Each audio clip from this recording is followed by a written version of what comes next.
Sorry. In this presentation, I will talk about the broad outlines and the points to keep in mind while developing an IR proposal.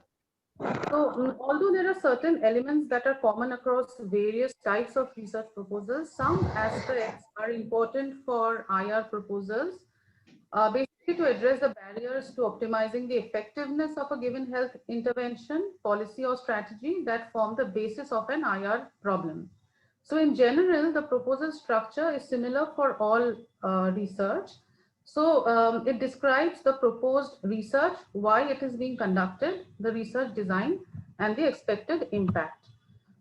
Now, when developing a proposal or any other research proposal, the aim is to generate new knowledge and ideas. However, when developing an IR proposal, the intent is to generate research evidence to improve program implementation and inform policy.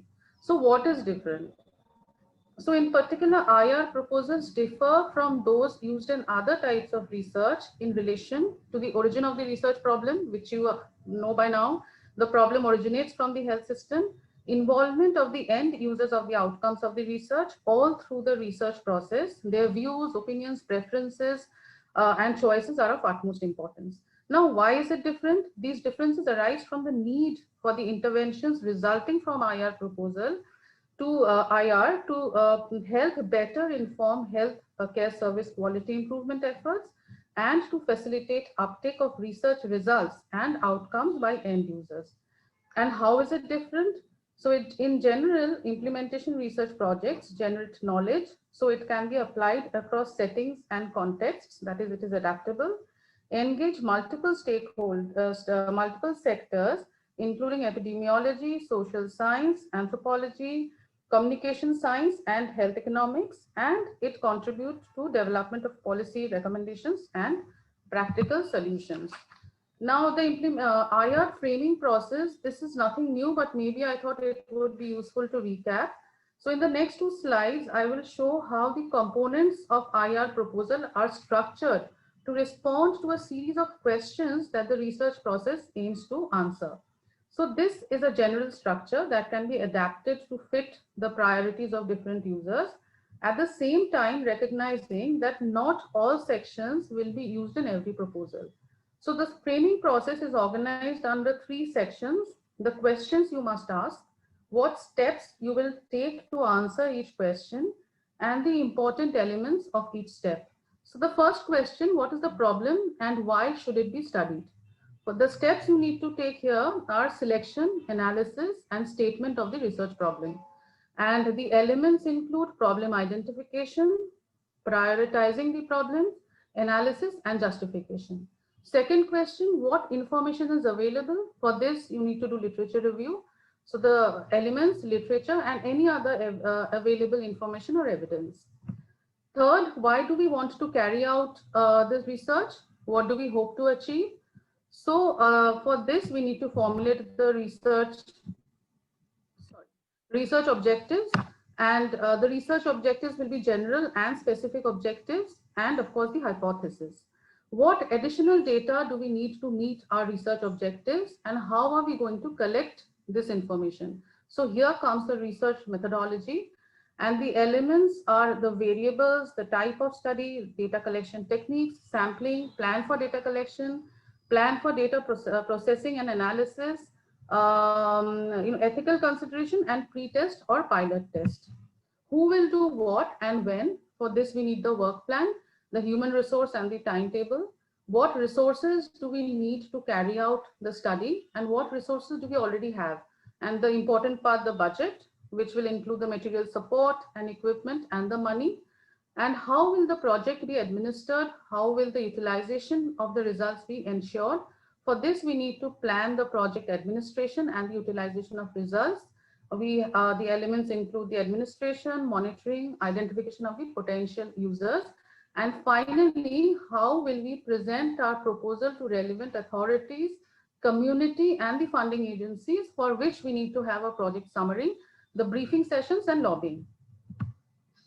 Now, these are the various components of an implementation research proposal: the introduction, research design, project plan, impact, supplements. All of you are very familiar with all these components.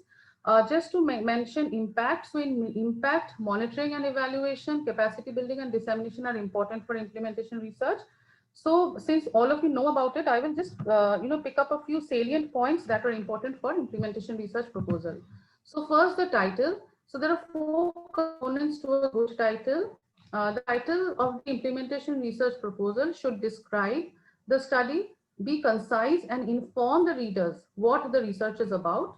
The title may not differ significantly from that of other research proposals, but just to mention the few points, as I said, so use action words rather than passive language.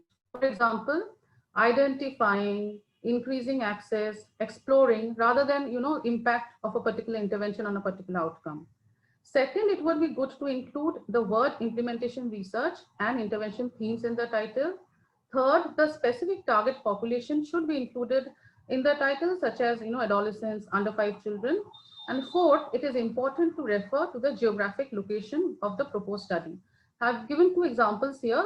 The first example reads like identifying gaps in HIV prevention among adolescents in sub-Saharan Africa and implementation research study. So you can see the age group is, the target group is mentioned, the geographic location is mentioned, and the implementation research word has been used, and identifying, it's an action word. Rationale, so the rationale should indicate why the research should be undertaken, including the scientific, public health, and policy relevance of the problem investigated, as well as the magnitude, frequency, affected geographical areas, ethnic and gender consideration of the problem. So every implementation research needs to have a robust and compelling rationale to present the case to the policymakers or funding agencies. We know that resources are never in abundance, and it is highly competitive and hugely challenging to get a project funded. Therefore, the rationale should be convincing enough for funding agencies to commit the already scarce resources to the proposed project. We also need a sound justification on how the selected research problem aligns with the national research agenda, which is very, very important. Statement of the problem. So as you know by now, implementation research project has its origin in the recognition of a problem that impedes effective implementation of an intervention, strategy, or policy, and that requires some specific new understanding in order to be addressed.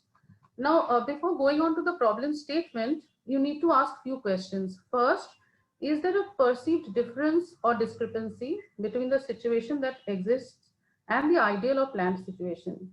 Taking the example of KMC scale up, if you remember yesterday, so the current situation is the coverage of KMC for low birth weight babies is less than 5%. But the ideal is 100% of the low birth weight babies should be covered with KMC. The second question, is there a clear reason for the difference or discrepancy in relation to the problem? So taking the same example, what could be the reasons? Is there a lack of awareness around KMC and its benefits? Is it not acceptable among all stakeholders? Is it not feasible to implement?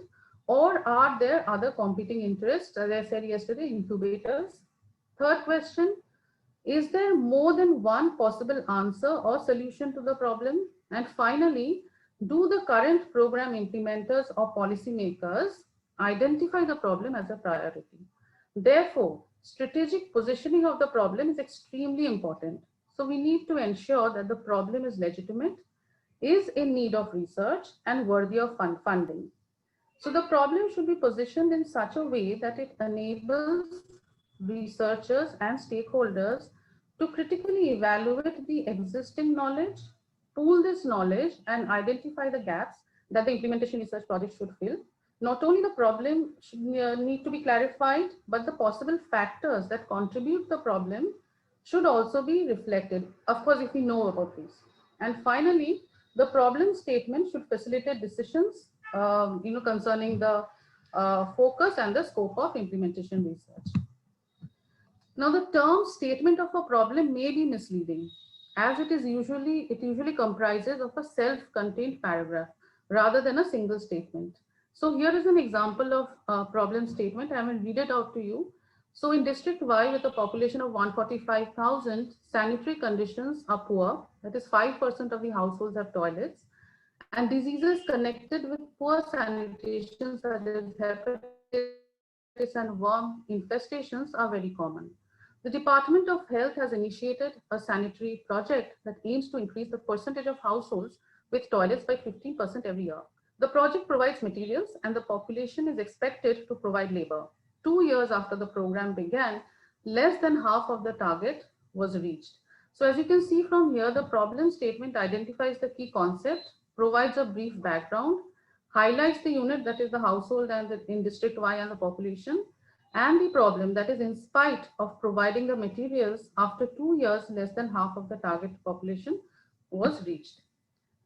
Research objectives, very briefly. So in implementation research studies, because the research problem is identified by and articulated by people who implement the program, the IR objectives are framed in a typical way that the program objectives are also, for example, the first example, if you see, to increase EPI coverage from 45 to 80%. So rather than writing to explore factors contributing to poor EPI coverage, which we would have done for other studies, other research proposals.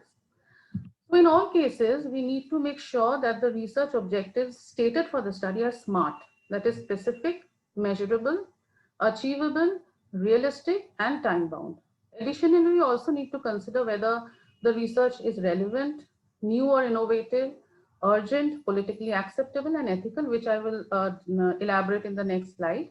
So while writing the research objectives, you need to address few questions.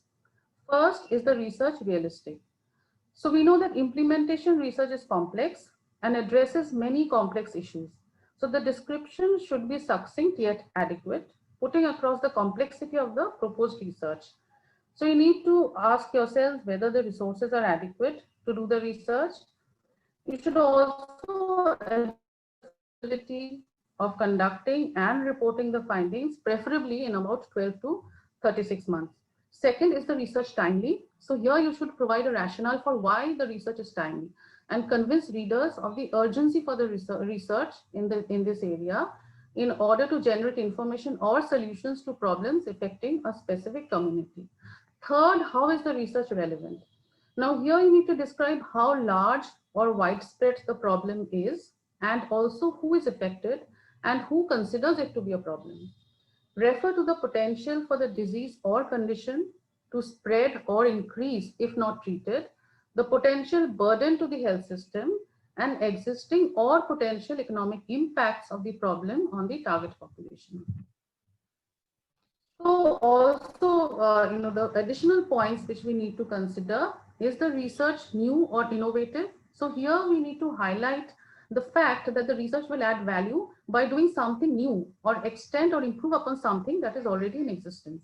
So we need to convince the readers that we are not duplicating something that has already been done. So taking the example of the KMC scale-up study which I presented yesterday. So although we had the policy guidelines, the consensus, the coverage was almost zero in the study district. Therefore, our implementation research was innovative, using strategies to promote effective scale-up. Second, is the research urgent? So here we need to consider how the research results are urgently needed by the policymakers, implementers, and healthcare providers in order to provide evidence to create a change, implement an intervention, or put a stop to current practice. A very contemporary example can be, so during the current COVID pandemic, an implementation research to ensure continuation of say the essential healthcare services can be considered as urgent. Third, is the research politically acceptable? So implementation research projects should typically address topics of high interest to the local and national authorities. It is advisable to involve the policymakers in the project design to ensure acceptability and facilitate implementation of the study results. For example, like undertaking tuberculosis research among prison inmates may be seen as politically unacceptable in some countries. So consulting with and involving the authorities could mitigate such problem. Fourth question, how will the results or recommendations be applicable to the target community? This is very important. So here we need to explain the likelihood of adoption of the recommendations resulting from the research and how the findings will be used to improve their health and healthcare. And finally, is the research ethical? So here we need to explain how the research will be beneficial to the members of the community being studied. So how will the research findings be shared with the target group? Can informed consent be obtained from the research participants? So taking an example, if we talk about a diagnostic device, for example, scaling up, Gene Expert TB diagnostic device, if it is scaled up, we might be able to identify more multi-drug resistant TB cases. Now, it may be seen as unethical if the MDR TB diagnosed in this way cannot be treated appropriately due to whatever reasons. It could be because of lack of medicines or technical capacity. So coming to quality management, so embedding quality management into the proposal is not an option. It is essential to ensure that research meets or exceeds the scientific, ethical, or regulatory standards. So in the proposal, therefore, we need to outline exactly how we will demonstrate that our research team will take consistent ongoing measures to monitor and evaluate quality and rigor of research. We need to indicate how quality will be monitored and evaluated at various stages.